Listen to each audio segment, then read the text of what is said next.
जब आप एक बिजनेस एनालिस्ट या फिर कंसल्टेंट रोल के लिए इंटरव्यू देने जाते हो, तब आपको इंटरव्यू में क्या पूछते हैं? Well, number one thing is case study solution. आपको ऑन द स्पॉट एक केस स्टडी दी जाएगी, एक सिनारियो दिया जाएगा। लेट्स से कंपनी में बहुत बड़ा कंसर्न है, आपको उसे सॉल्व करना है, तो वो सॉल्व कैसे करते हैं? सेकेंडली, वहाँ पर डेटा एनालिसिस का या फिर ओवरऑल एनालिटिक्स का कुछ कौन सा यूज केस हम अप्लाई कर सकते हैं।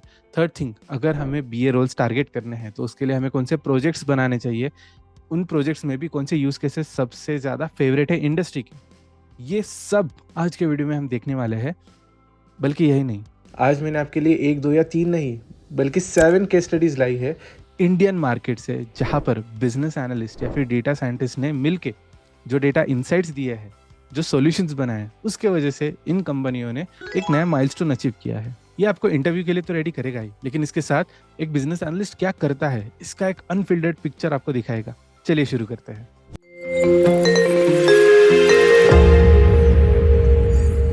तो सबसे पहली केस स्टडी है कस्टमर सेगमेंटेशन के ऊपर, और यहाँ पे हम देखने वाले हैं जियो टेलीकॉम की केस स्टडी।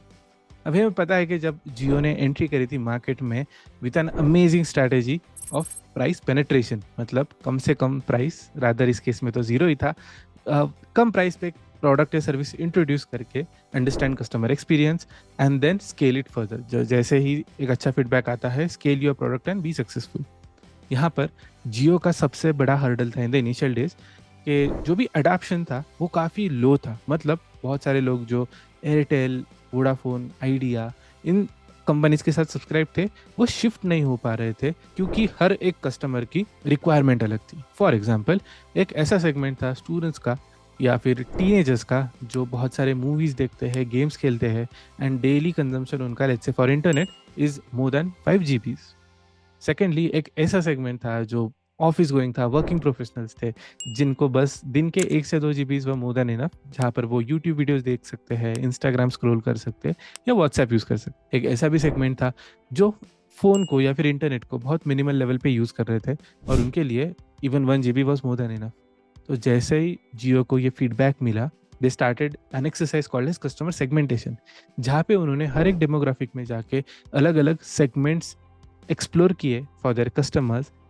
हर एक कैटेगरी को अलग से एनालाइज किया, उनके रिक्वायरमेंट्स को एनालाइज किया, उनके एड हॉक रिक्वेस्ट को एनालाइज किया। एड हॉक मतलब अचानक से की हुई एक सडन रिक्वायरमेंट या रिक्वेस्ट, तो उसको स्टडी किया। उसके बियॉन्ड कहाँ से लेके, मतलब लो कंजम्पशन से लेके हाई कंजम्पशन तक कितना बड़ा स्कोप है, स्पेक्ट्रम है, जहाँ पे उन्हें अलग अलग सर्विसेज डिज़ाइन करने चाहिए, प्रोडक्ट्स डिज़ाइन करने चाहिए।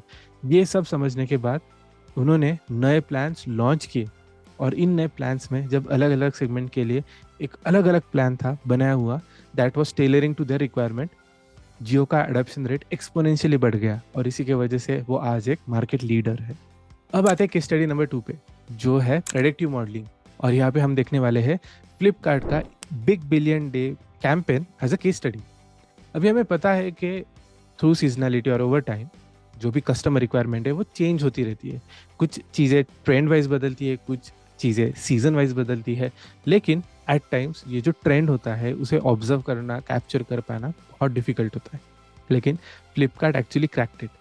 जो हमारा कंजम्पशन पैटर्न था before Covid and after Covid, उसमें काफ़ी ज़्यादा डिफरेंस दिखाई दिया है। और इस डिफरेंस को, रादर इस नए ट्रेंड को एनालाइज करते हुए फ्लिपकार्ट ने ये ऑब्जर्व किया कि अचानक से पहले सबसे इन डिमांड कैटेगरी रहती थी हमारे इलेक्ट्रिकल्स, वेरेबल्स वगैरह, लेकिन ओवर टाइम फ्लिपकार्ट ऑब्जर्व कि क्लोथिंग का डिमांड भी ऑनलाइन परचेस में बढ़ता गया। But not just any clothing category, जो घर पे हम नॉर्मल से कपड़े पहनते हैं, जैसे मैं तो घर पे ट्रैक पैंट या कि कॉटन की कोई शॉर्ट्स वगैरह उसी में घूमता हूँ। तो इस कैटेगरी को एनालाइज करते हुए दे ऑब्जर्व कि such cloth. Secondly, kitchen utensils. जी हाँ, कोविड के बाद एक ट्रेंड ऑब्जर्व हुआ है कि किचन यूटेंसिल्स काफ़ी ज़्यादा यूटिलाइज हो रहे हैं घरों में, और उसकी डिमांड बढ़ती जा रही है। And instead of going to local market, people are preferring online purchase. तो ये जब एक पैटर्न ऑब्जर्व हुआ फ्लिपकार्ट को, तो उन्होंने बिग बिलियन डे सेल्स से पहले प्रेडिक्टिव मॉडलिंग रन करके एक 10 कैटेगरीज निकाली, जो जिन्हें उन्होंने हाई डिमांड कैटेगरी ऐसे लेबल किया था। सो ये करने के बाद उन्होंने high level of inventory volume maintain की थी। मतलब जैसे रिक्वायरमेंट आएगी, जैसे डिमांड बढ़ेगी, Flipkart vendors will be able to supply it. And because of this, उनके काफ़ी सारे प्रोडक्ट्स जो earlier big billion day sales में within few minutes out of stock हो जाते थे, वो अब काफ़ी कम हुआ है ओवर टाइम। अब हमारी तीसरी केस स्टडी है चर्न प्रेडिक्शन के ऊपर और यहाँ हम एयरटेल का एग्जाम्पल देखते हैं। जैसे ही जियो ने हमारे पूरे टेलीकॉम इंडस्ट्री को डिसरप्ट किया था, यहाँ पर जो भी कॉम्पिटिटर्स थे who wanted to stay in race, उन्होंने अपनी स्ट्रैटेजी रिविजिट की और देखा कि हाउ दे कैन सर्वाइव और the thrive in this market. तो यहाँ पे जब एयरटेल एनालाइज कर रहा था, उनको पता चला कि ओवरऑल मार्केट में दो तरह के कस्टमर्स हैं। एक तो है जो कम्प्लीटली प्राइस सेंसिटिव है, उनको आप प्राइस के बियॉन्ड कुछ भी दो, डजेंट मैटर, सबसे कम प्राइस ही उनके लिए एक लुक्रेटिव या राइट फिट प्रोडक्ट होता है। लेकिन एक दूसरी कैटेगरी है जहाँ पर कस्टमर्स को प्राइसिंग के साथ एक डिसेंट कस्टमर एक्सपीरियंस भी चाहिए, और यहाँ पर Airtel decided to put up their moat कि यार एक यहाँ पर कस्टमर एक्सपीरियंस पे काम करते हैं and will turn around the story for Airtel's overall revenue growth.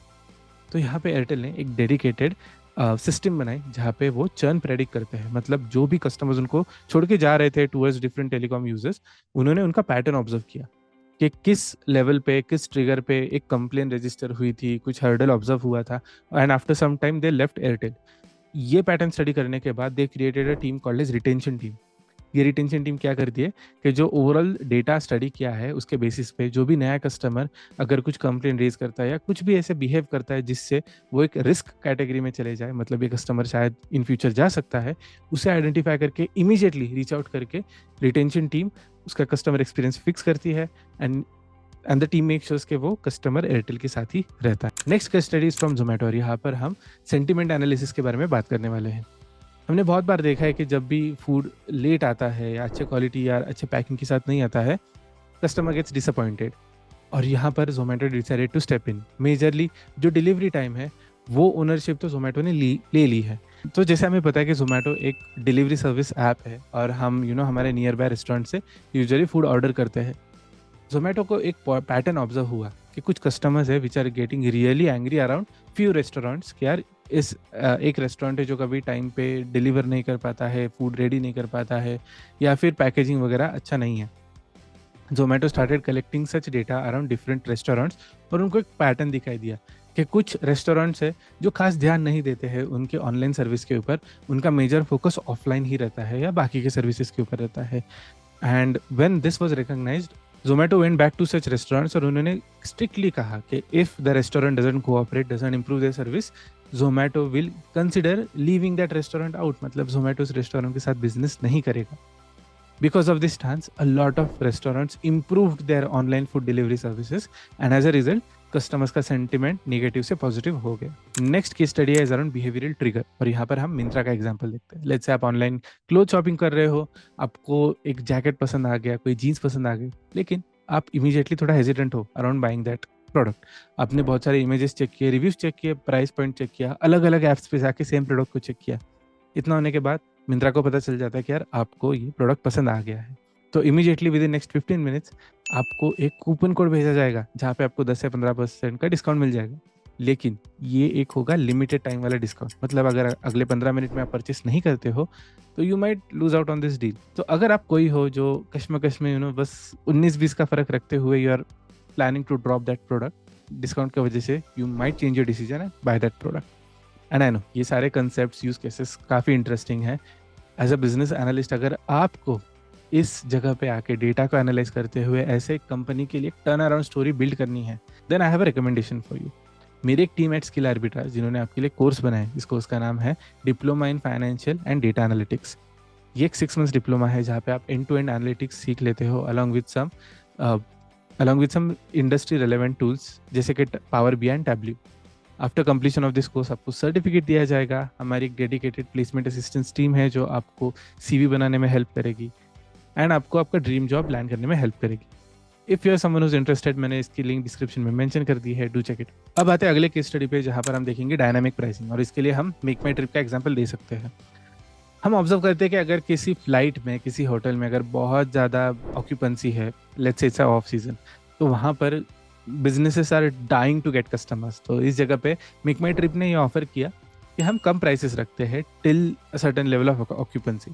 जैसे ही कुछ रूम्स बुक हो गए या फ्लाइट्स में कुछ सीट्स बुक हो गए, उसके बाद और थोड़ा प्राइस बढ़ा देते हैं। इसकी वजह से क्या हुआ है कि जब ऑफ सीजन में बिजनेस बिल्कुल नहीं है, लो प्राइसेस की वजह से कस्टमर्स अट्रैक्ट होते हैं, और पीक सीजन में जब बहुत ज़्यादा डिमांड होती है तब प्राइसेस हाइक करना पॉसिबल हो जाता है because of this dynamic pricing. अब आते हैं हमारे अगले आखिरी केस स्टडी पे है जो है AI ड्रिवन सजेशंस। यहाँ पे हम देखते हैं अमेजोन का एग्जांपल। ऐसे सोचिए कि आपने कुछ खरीद लिया है, फॉर एग्जांपल आपने एक जिम सेट खरीद लिया है, तो AI क्या करेगा, आपके परचेज हिस्ट्री को स्टडी करेगा, आपके करंट प्रोडक्ट्स को स्टडी करेगा। सिमिलर कस्टमर्स जब एक जिम इक्विपमेंट या जिम का कोई सेट खरीदते हैं, तो उसके बाद वो क्या खरीदते हैं इसको स्टडी करते हुए आपके लिए सजेशंस लाएगा। फॉर एग्जांपल कि आपको जिम वेयर चाहिए, कि आपको एक स्मार्ट वॉच चाहिए जो आपको एक हेल्थ ट्रैकर सिस्टम के साथ आ रहा है, कि आपको कोई और चीज़ चाहिए which is very much required जब आप एक जिम सेट लेते हैं। लेट्स से योगा मैट चाहिए। इसके वजह से क्या होता है कि बेटर एंगेजमेंट आती है, and secondly customers actually purchase करते हैं because that is something they need, but they still don't know कि they need it right now. ऐसे रिसेंटली मेरे साथ भी हुआ था जब मैंने एक नया अपना स्मार्टफोन अमेजोन से लिया था, और उसके बाद मुझे इमीडिएटली अलग अलग स्कीम्स, केसेस, इतना ही नहीं स्क्रीन प्रोटेक्टर के भी रिकमेंडेशन आने लग गए कि सर आप ये परचेस कर लो, इसके साथ आपको कुछ डिस्काउंट भी मिलेगा। तो इसकी वजह से हायर एंगेजमेंट आता है, और जैसे even I ended up purchasing a screen protector. तो ऐसे कुछ AI का यूज़ किया जाता है टू ड्राइव बेटर सेल्स।